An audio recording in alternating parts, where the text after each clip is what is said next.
श्री राम ने धनुष पर बाण चढ़ाए और हनुमान को लक्ष्य बनाकर बाण छोड़ दिए। अरे ये क्या! बाण तो हनुमान जी के शरीर से कुछ दूरी पहले ही रुक गया। राम बाण पर बाण मारते रहे पर एक भी बाण हनुमान के शरीर को नहीं छुआ। उधर हनुमान अपने ध्यान में लीन थे। आखिर क्यों श्री राम अपने भक्त हनुमान का वध करना चाह रहे थे? लंका विजय के पश्चात जब राम अयोध्या लौटे और राज तिलक हो गया तो एक दिन राज दरबार में महर्षि वशिष्ठ, विश्वामित्र, नारद तथा अन्य कई धार्मिक विषयों पर विचार विमर्श के लिए पधारे। जब उसी प्रकार के विषयों पर चर्चा चल रही थी तो देवर्षि नारद ने एक प्रश्न उठाया कि नाम और नामी में कौन श्रेष्ठ है। ऐसे प्रश्न को सुनकर ऋषियों ने कहा, नारद जी, नामी से तुम्हारा क्या तात्पर्य है, स्पष्ट करो। नारद जी ने कहा, ऋषियों, नाम तथा नामी से तात्पर्य है कि भगवान नाम का जप भजन श्रेष्ठ है या स्वयं भगवान श्रेष्ठ है।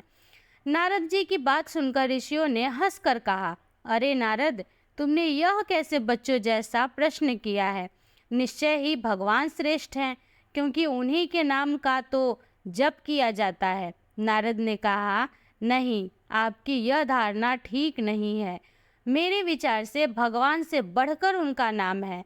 भक्त को भगवान के नाम के जप से ही शक्ति मिलती है, क्योंकि नाम के भजन के बिना भगवान कहाँ कृपा करते हैं।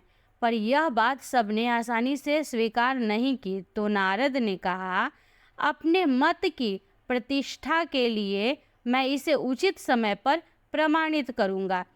इसके कुछ देर बाद राज दरबार स्थगित हो गया। हनुमान उस दिन दरबार में उपस्थित नहीं थे, इसीलिए हनुमान को इस विवाद के बारे में कुछ नहीं पता था।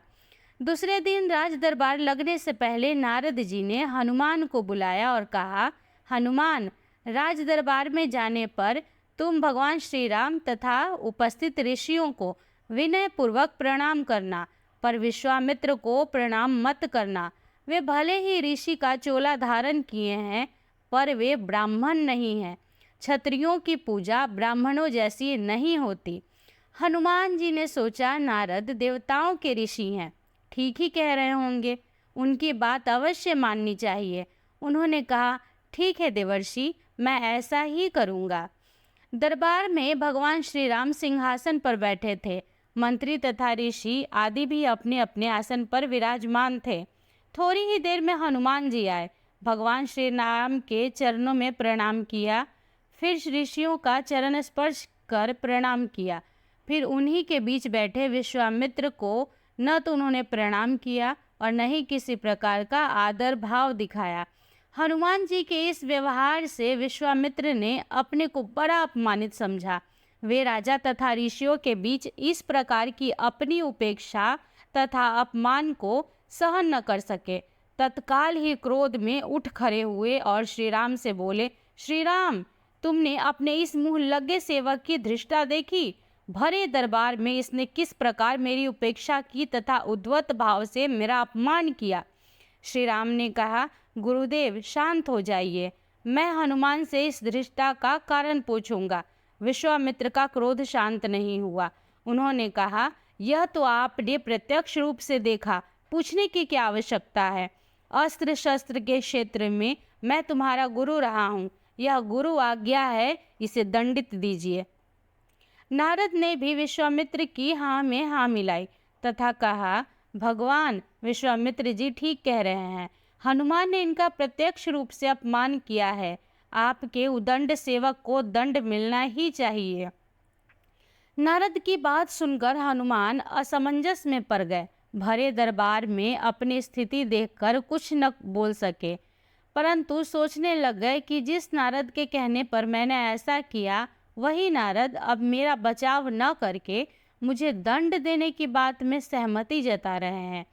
नारद का यह चरित्र समझ में नहीं आता। इधर की उधर लगाना और दो लोगों के बीच भ्रम पैदा करके उन्हें लड़ने में इन्हें कौन सा आनंद आता है। भले काम को बिगाड़ने वाला यह कैसे ऋषि हैं। भगवान श्री राम किसी प्रकार के दंड की घोषणा करते इससे पहले ही नारद ने कहा, भगवान इस संबंध में शांत भाव से विचार कर कल दंड दीजिएगा। उत्तेजित अवस्था में अभी इस समय हनुमान को दंड देना उचित नहीं।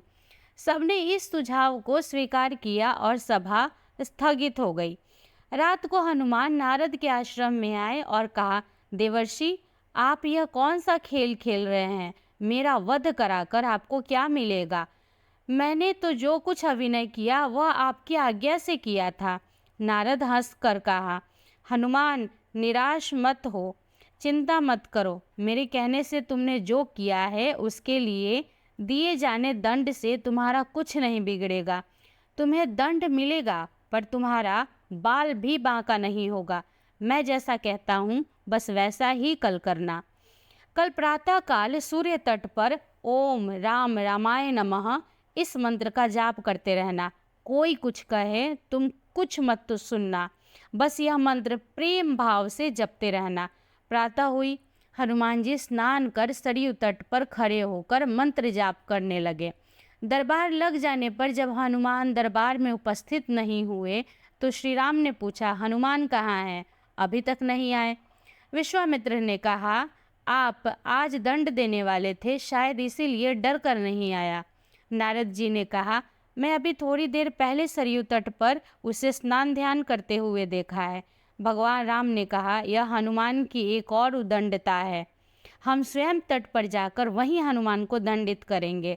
राम विश्वामित्र ऋषियों तथा मंत्रियों के साथ सरयू तट पर हनुमान को दंड देने के लिए पधारे।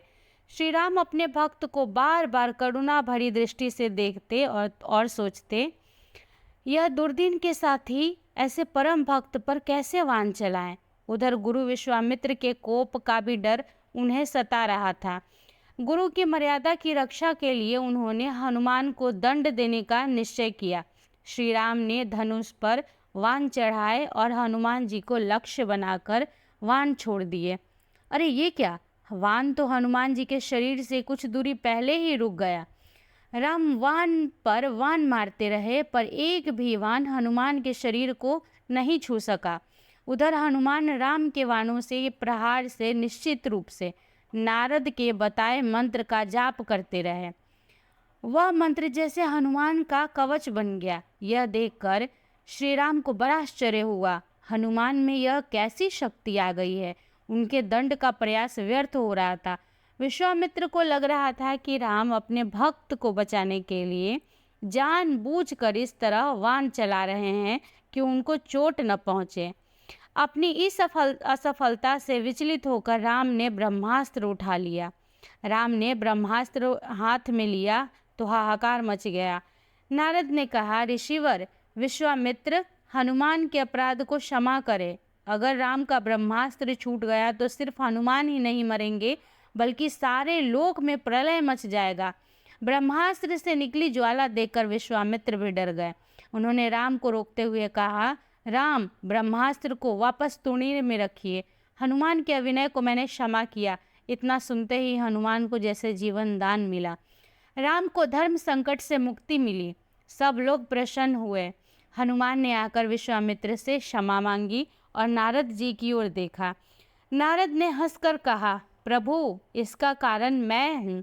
मैंने कहा था ना, भगवान से बढ़कर भगवान का नाम जपना श्रेष्ठ है। उसे प्रत्यक्ष सिद्ध कर दिया। हनुमान ने इष्ट देव भगवान राम के नाम के बीज मंत्र से भगवान की शक्ति छीन कर दी। जिस प्रभु के नाम का जप होता है वह प्रभु अपने नाम जाप की शक्ति के आगे शक्तिहीन हो जाते हैं। इसीलिए कहता हूँ कि नामी से नाम बड़ा। यह कहकर नारद जी देवलोक को चले गए।